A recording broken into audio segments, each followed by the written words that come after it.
ఆంధ్రప్రదేశ్ చేసుకున్న దౌర్భాగ్యం అంటే జగన్మోహన్ గెలిపించడమే మా దౌర్భాగ్యం. ఈరోజు శాండ్ అవ్వచ్చు, అట్‌లీస్ట్ ఒక ట్రాక్టర్‌తో మట్టి తెచ్చుకున్నా ఫైన్ ఏస్తున్నారు. ఇసుక అదే అంటే పిక్క తెచ్చుకున్న ఫైన్ ఏస్తున్నారు. నిరుద్యోగ పూర్తిగా అవకాశాలు పోయాయి పూర్తిగాను. ఏదో ఇస్తున్నాము, ఈ చేతితో ఇస్తుండు, ఆ చేతితో తీసుకుంటాడు. అలాగే ఆటో తర్వాత ఎవరికో 10,000 ఇస్తున్నాడు. కానీ ఫైన్‌లు రాస్తున్నాడు, మళ్ళీ తీసుకుంటాడు.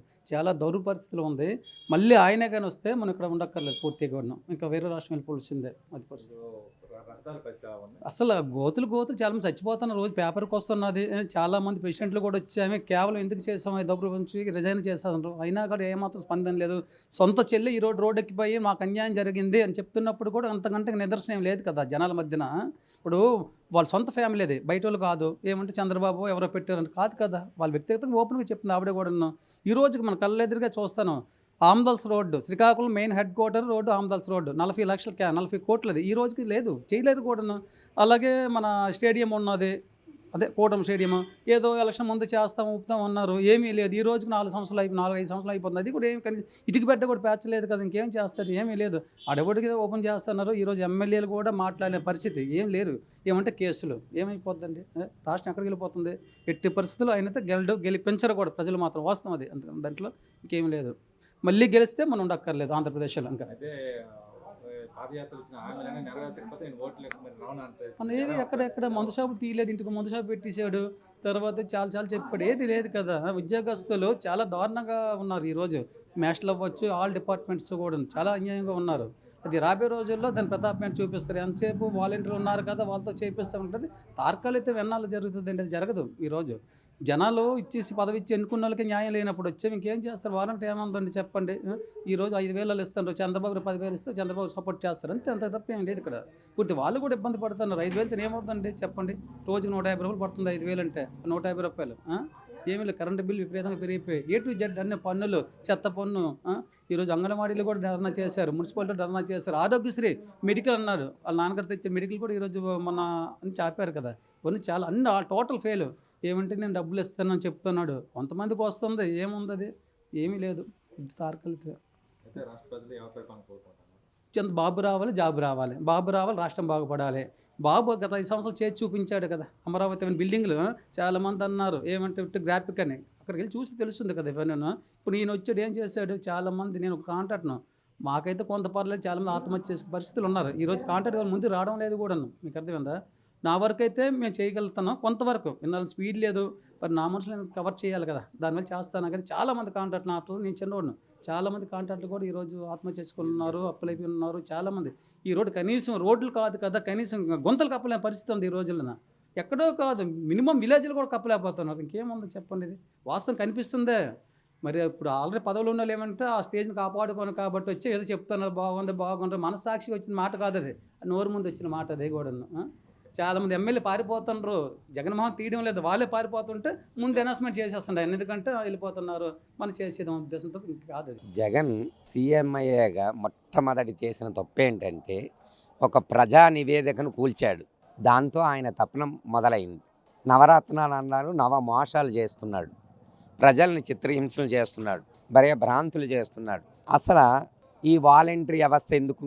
ఎప్పట్లాగే పూర్వం ఒక స్టోర్లో బియ్యం ఎలాగిచ్చేవారో దుకాణంలో అలాగే ఇస్తే మంచిది కదా. దాన్ని బ్యాగులు అన్నాడు. ఆ బ్యాగుల తర్వాత ఒక వెహికల్ పెట్టాడు. ఆ వెహికల్కి ఒక డ్రైవరు, ఆ తోకకు ఒక మనిషి, ఒక వాలంటీర్. ఇదంతా డబ్బు ఖర్చైన పని. చదువుకున్న కుర్రాళ్ళకి మరియు ఆటో డ్రైవర్లకి సోమరిపోతులు చేస్తున్నాడు. ఎందుకంటే ఎక్కడ లేని పథకాలన్నీ పెట్టేసి ఎక్కడ లేని డబ్బంతా మొత్తం దోపిడీ చేసి అప్పులు చేసి ఈ పథకాలను పెడుతున్నాడు. అది మంచి పద్ధతి కాదు.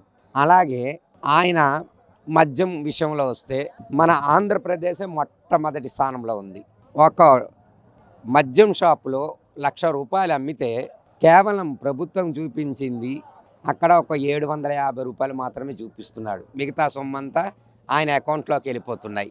అలాగే ఇసుక దోపిడీ చేస్తున్నాడు. ఇసుక రాంపో దోపిడీ చేస్తున్నాడు.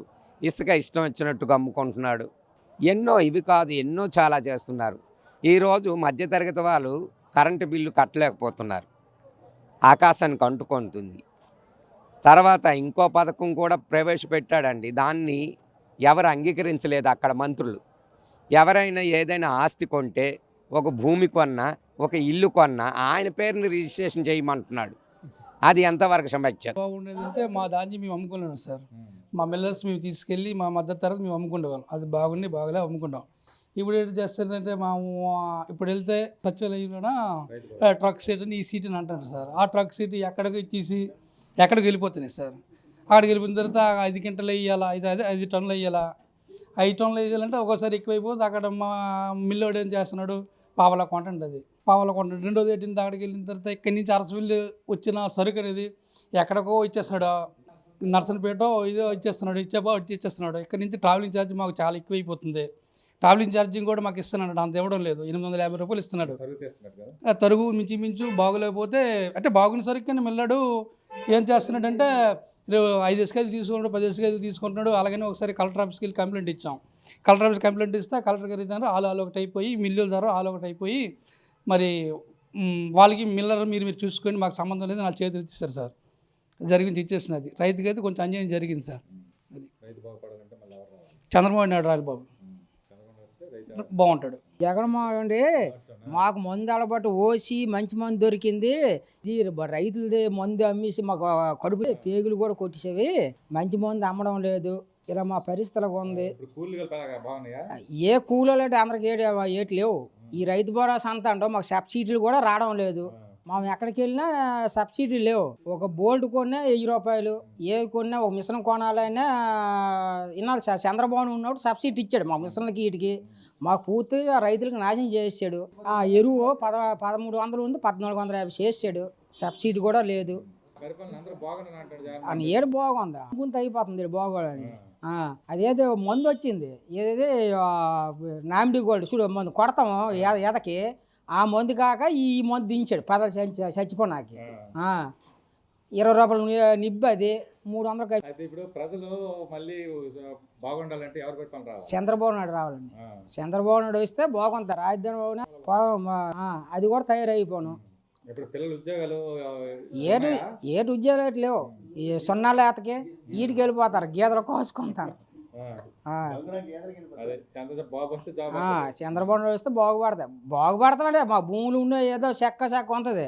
ఇప్పుడు ఇదేదో వేసాడు కదా ఈ నెంబర్ ఫోటోలు పడతాను. ఈసారి అటు వస్తే మొత్తం మా భూములలో ఆడు తనఖా పెట్టేస్తాడు గ్యారంటీ.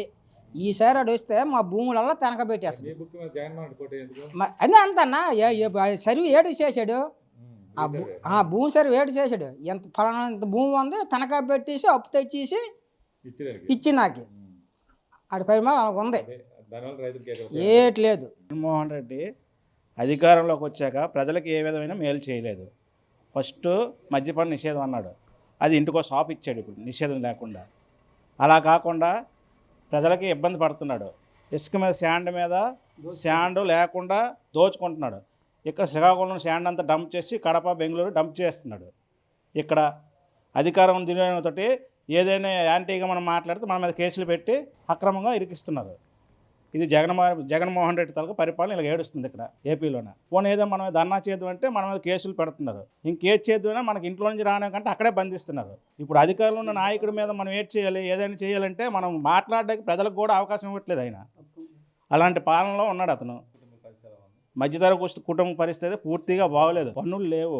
ఇప్పుడు లేబర్ ఉన్నారు, ఇప్పుడు తాపి మేస్త్రి ఉన్నాడు. పనికి వెళ్ళాలంటే పనే లేదు. పనే లేక చేసాడు. ఇల్లులు ఇస్తామని చెప్తున్నాడు, కన్స్ట్రక్షన్ లేదు. రేట్లు భారీగా పెంచాడు. సిమెంట్ ధర కానివ్వండి, ఇటుకల ధర కానివ్వండి, ఏదండి రేట్లు పెంచాడు. పెంచడం వలన ఎక్కడ పని లేదు, ఉపాధి లేదు. మెయిన్ సామాన్యుడు బతకడానికి అనేక రేట్లు, ప్రతి విషయం రేట్లు పెంచారు. పప్పులవని ఉప్పులవని ఏదని ప్రతిదీ రేటు పెరిగిపోయింది. ఈరోజు నూనె వచ్చామో 50 రూపాయల నూనె 150 రూపాయలు చేశారు. పెన్షన్ ఇస్తున్నారు. పెన్షన్ ఇస్తే సుఖమేటి ఉందండి. రేట్లు పెంచిన తర్వాత దానికి అక్కడికే సరిపెడుతున్నారు. మధ్యతరగతి కూడా బతకడానికి చాలా కష్టంగా ఉంది. అది జగన్మోహన్ రెడ్డి పాలన. రాష్ట్రం అభివృద్ధి చెందాలంటే బాబు రావాలి, బాబు వస్తే జాబ్ వస్తుంది. అంతేగాని ఇదే జగన్మోహన్ రెడ్డి వస్తే బీహార్ కంటే ఘోరంగా ఉంటుంది మన పరిస్థితి. అది ప్రజలు ఏమంటే ఎప్పుడైతే జగన్కి ఈ స్టేట్ నుంచి తరిమి కొట్టాలని చూస్తున్నారు, బాబు కోసం జనాలందరూ ఆశగా చూస్తున్నారు. అది